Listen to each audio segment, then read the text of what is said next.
Welcome to the Patriot Prepper Podcast. I'm your host, Grizz. Thanks for joining me today. I always like to have you around. Today's topic is OPSEC. Yes, this may seem a little extreme for some of you to talk about, but I think it is important to talk about for those that want to make sure they don't reveal too much about their preps or about what they're doing and who's in their group, etc. So let me start with the quote from George Washington. He once stated, "All detail should have a place in our collection, for things of a seemingly trifling nature, when enjoined with others of a more serious cast, may lead to a valuable conclusion." And again, that was George Washington. And I think he had a key point in saying that is little pieces of the puzzle can be joined together to show the big picture, if you will. So in essence, we need to make sure that loose lips don't sink ships, and I'm sure you've heard that before. So I'm going to talk about 5 questions you should ask yourself when reviewing your OPSEC. And for those that don't know what OPSEC is, that means operational security, meaning, details about how you operate, what you have, what you store, etc. So that's OPSEC.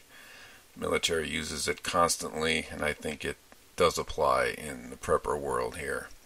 So the 5 questions to ask yourself when reviewing your OPSEC, I believe, are: what needs protecting? Who is looking? Where are you weak? What are the risks? And what can you do in regards to OPSEC? So, question 1, what needs protecting? Well, first of all, your family and or your group needs protecting. How do you do this? Well, you need to know each other's whereabouts, where they are, when they are expected to be at certain places, how can you reach them.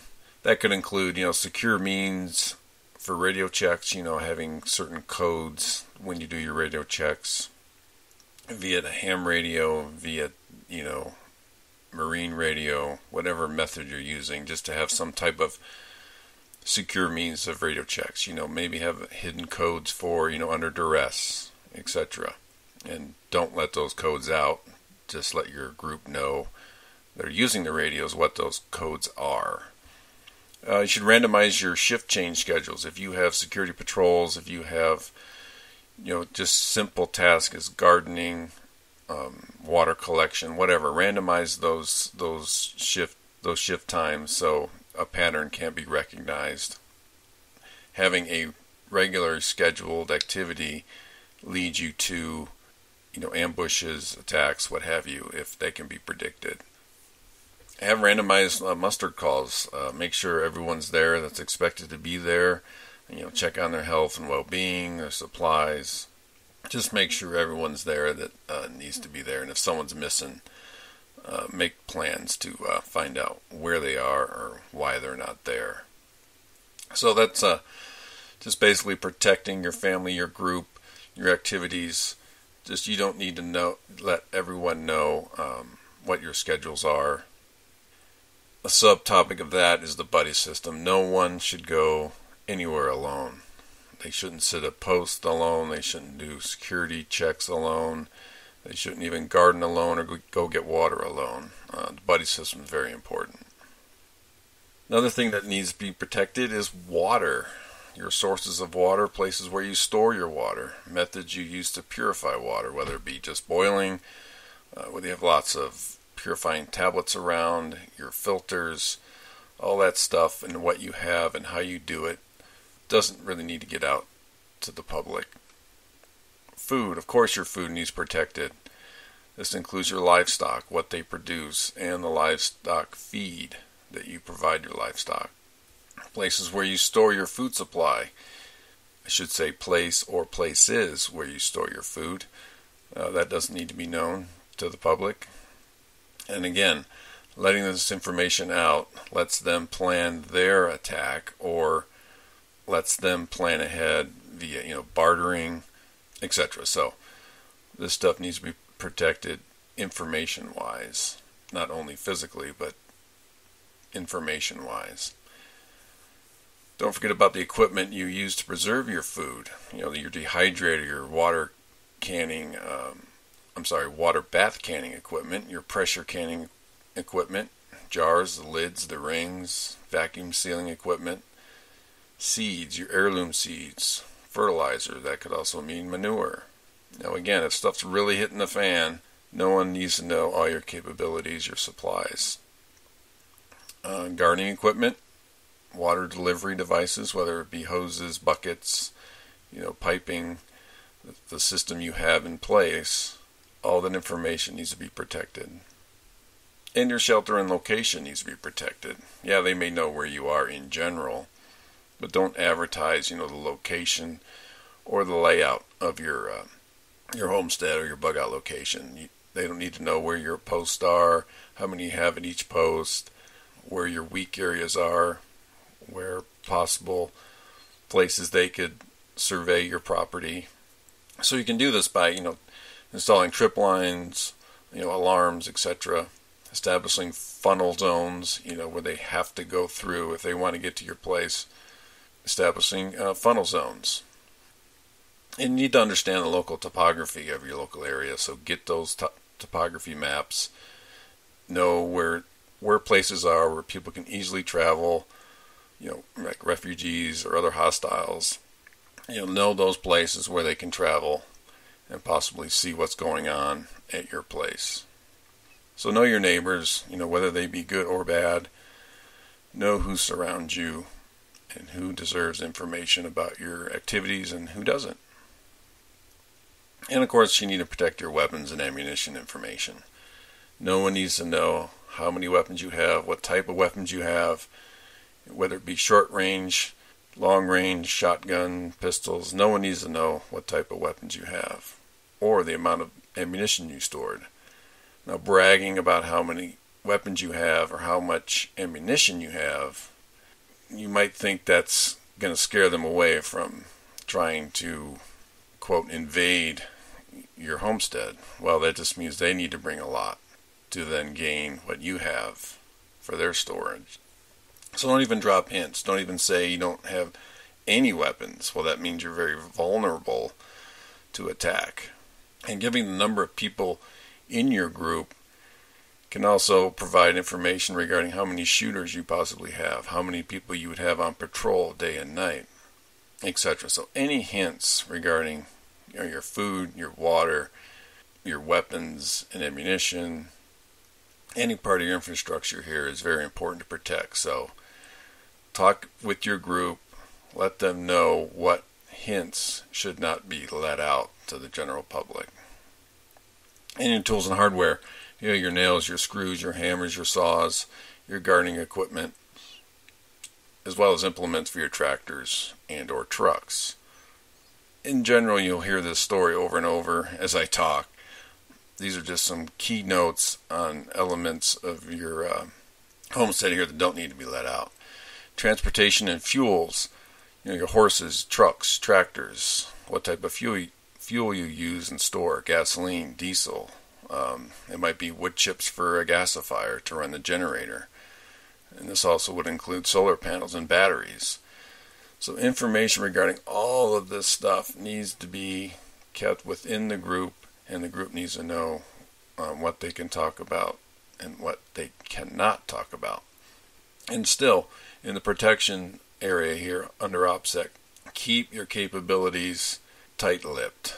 If you have a surgeon, if you have, a few registered nurses, if most of your group has a special forces military background, is your group strong in agricultural knowledge and techniques, regionally?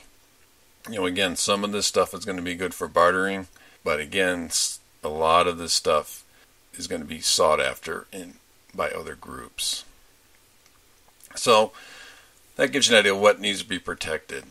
Your activities, your supplies, your resources, your infrastructure. Information regarding that needs to be tight-lipped. Until it comes to bartering time, of course, then you can expose, hey, I got an extra box of ammo I'll give for that, pig or chicken or whatever. You know what I'm saying? So don't let them know what you have until it's absolutely necessary. let's move on to who is looking. Part 2 of OPSEC in my sphere of the universe here. Who is looking? Well, who could be looking? Neighbors, of course. They're around you day in, day out. They get to know your activities. When you come home from work, when you leave from work, when the kids get home from school, when you usually water your garden, when you usually harvest your garden, when you go take care of the livestock, etc. They know your pattern, so you may end up changing that up if stuff gets nasty out there. And the locals just walking, biking, or driving by, yeah, I guarantee you they're looking. They just take casual looks to see what's going on, see if you got anything new equipment, new boxes on the porch. They know, so be advised that they're looking. You may not even know them, but they drive by or walk by or bike by your house every day. Law enforcement. Yeah, they're the good guys, you could say, but they know the neighborhood, they know the area, they know who's who's well off, who's not, who'll be searching for stuff when times get tough. So keep an eye out for law enforcement. Your coworkers, you talk to them every day. Things may slip out at work. Hey, I just got a big box of, dehydrated beef stroganoff. Man, that's going to last me for, 2 months. There's an alert right there. You're storing food. You're storing long term. So that means you're storing other stuff. You're a prepper. It's one thing if you're a prepper that's helping everybody, open arms and all this. So your OPSEC mentality may be a little different. But there's going to be a time where you need to really think. You need to get your ducks in a row first before you decide what you're going to advertise. Delivery drivers, big onlooker here.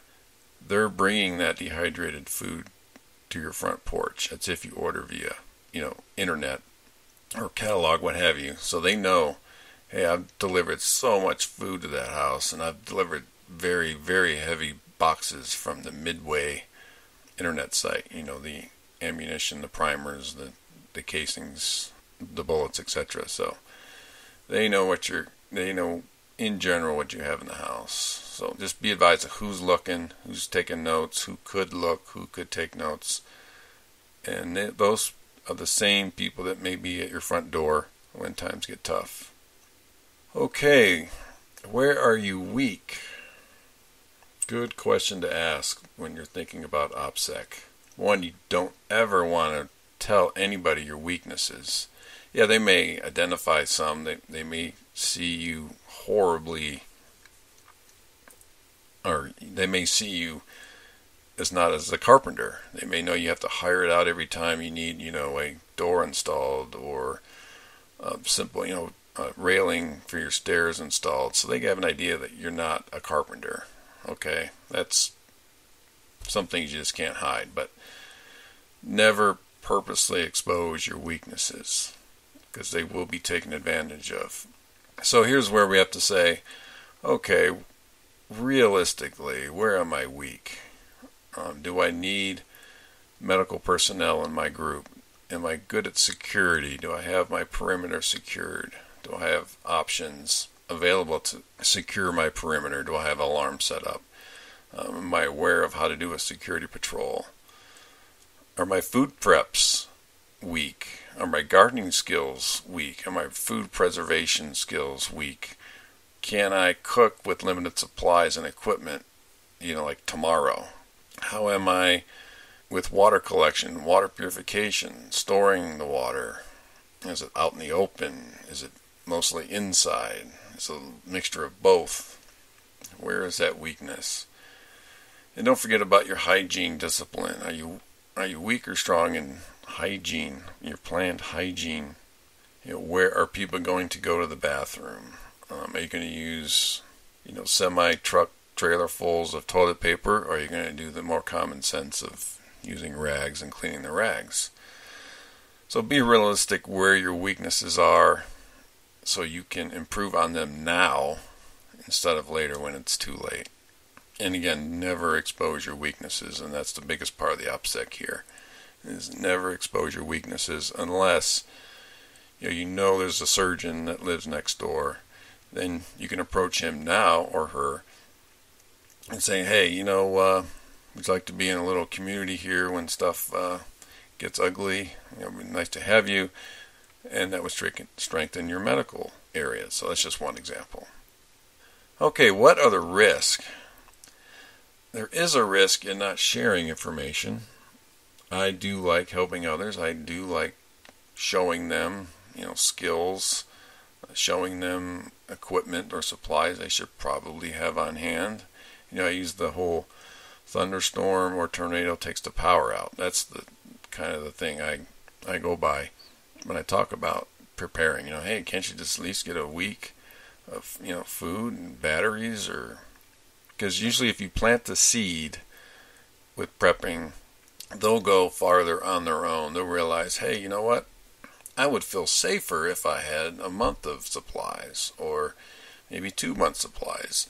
Let them see if they want to grow and expand, and see if they come to you asking more serious, sincere questions and not just the nosy questions of, how much you have, or what do you store, or what do you preserve, or you'll know who you're talking to, so just keep that in mind. So how can information be inadvertently exposed? That is definitely a risk. Ham radio is great to keep the communication lines open around you. I think I mentioned in my previous podcast that there'll be many unlicensed ham radio operators out there just listening, just kind of spying on the conversations on ham radio. So it can be very easy to provide information over the ham radio. You may just think you're in a general conversation, but if you tell someone, if you're talking to someone, maybe out in one of the outposts or listening post, or coming back from a water run or something, and you just mention, hey, we'll run the last box of ammo. Hopefully we find some soon. Well, right there, you just exposed some very important information. Or hurry back with that water. That's all we got right now. So, you see what I'm saying? A lot of information can be given just by casual conversations. You don't think you're giving away anything, it's no big deal, but casual conversations on ham radio can provide a lot of information to those looking for information. Another risk is providing information just walking around town, in front of strangers, maybe at the farmer's market, at the swap meet, the trade fest, whatever you want to call it. I'm sure there'll be little markets formed when stuff hits the fan, for bartering and stuff. So watch your conversations in those environments. People will be listening. They'll be seeing who you are and what you say. Falsely trusting someone. Yeah, this is going to be a tough one. You really got to vet those people you talk to. You really have to know them for quite a while, or they must prove trust to you before you trust them. It's going to be a touchy situation, I realize that. So don't falsely trust anyone just because they're nice or good looking, or you remember them from school 10 years ago or something. Another risk is not understanding what information to hold secret. Some people have different ideas, about OPSEC. They may think a little tidbit of information is not important. So what? Who cares? How are they going to figure that out? But it's really important to understand what information you need to hold in the group. You need to make sure the whole group understands what information is to hold. And even the young kids, it's hard for them, when an adult comes to them and asks them questions, the kids won't really understand why they're asking the question, so they'll just, giggle and give an answer, or they haven't been told what not to say. And the last risk is not understanding that every little piece of the puzzle can be put together to provide that big picture. You can just imagine sitting down in front of a jigsaw puzzle, and no one shows you the front of the box. You're just piecing the puzzles together based on color and pattern. Eventually, it may take a while, but eventually when you get all those pieces together, it's going to show the big picture. So what are the risks of your location? This is going to vary depending on where you live, of course, but are you at risk of flooding? Are you at risk for a forest fire? Is your location easily accessible to anyone and everyone? Is it right next to the freeway? Is it right next to a 2-lane highway? Is it right downtown? Is it the apartments above you, below you, etc.? So it's all going to vary, but can your location be easily surveyed, by anyone? Can they sit there, for a good morning, afternoon, and evening and determine your activities and your schedules? If you're near those high traffic areas, highways, valleys, easy travel locations, you need to take a lot of this stuff really seriously. When your lights are on, when the lights are off. People will be seeing more of you if you're near those high traffic areas or routes. So again, look at your maps. Know where people will take the easy route. That's the first place you're going to find anyone traveling on foot, bike, car, truck, what have you. And the last one, what can you do? Well, this may sound a little rough, but sometimes you need to learn to keep your mouth shut. Okay? It's all cool and everything to have all these high-powered and fancy weapons and, bulletproof vests, all these harnesses and night scopes and thermal scopes and, 25 years of dehydrated food. That's pretty cool. But sometimes you just need to swallow your pride or your happiness and just zip the lips. Another thing you can do is you can teach others skills that you know.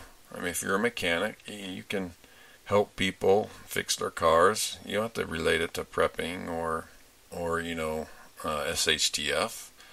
If your neighbor's not good at it, well, now's probably a good time to give him the run around a vehicle. Let him know, what electrical fuel injected is. If an EMP goes up, that's why it won't work. Let them know how to do brakes, just general maintenance. That might be a good time to teach someone that. Or cooking. If one of us is good at, baking simple breads, turn into a night of, have them over for supper one night and say, hey, we thought we'd try this, ancient bread recipe with this, and it won't stay good for very long, so we better eat it tonight, and see what their response is. See if they want to learn how to do that stuff. So there is ways to teach people around you skills that you're good at, and then maybe you can acquire a skill from them just on a casual basis. And if you don't know a skill that would be good to the group, learn it. If you don't know anyone around you, get on the internet, go to the library, go to, online bookstore. I'm not going to advertise one, but go to an online bookstore, get books, buy small kits if they're available for that skill, but learn the skills that your group lacks, and tell your group that, hey, there's other skills that other people need to learn. So that's one thing you can do. And if you know you should have been doing something all this time, start doing it. Do it now. Don't wait. What you may not be doing and what you should be doing may have to be identified. So OPSEC, that's what it means to me. That's what I kind of brainstormed here, are those 5 key areas. What needs protecting? Who is looking? Where are you weak? What are some of the risks? And what can you do? So I know OPSEC can sometimes be a touchy situation. You want to help people, but then you don't want to leave yourself exposed or vulnerable. So OPSEC is something we all need to think about. If you want to help people, then you bring those people into your group, and they can help the group as well. Well, the group helps them. So thanks for joining me today. I really appreciate it. Always nice to have an audience out there and receiving your emails and your comments. So I look forward to more of your comments. You can find me on Twitter, Patriot Prepper, of course.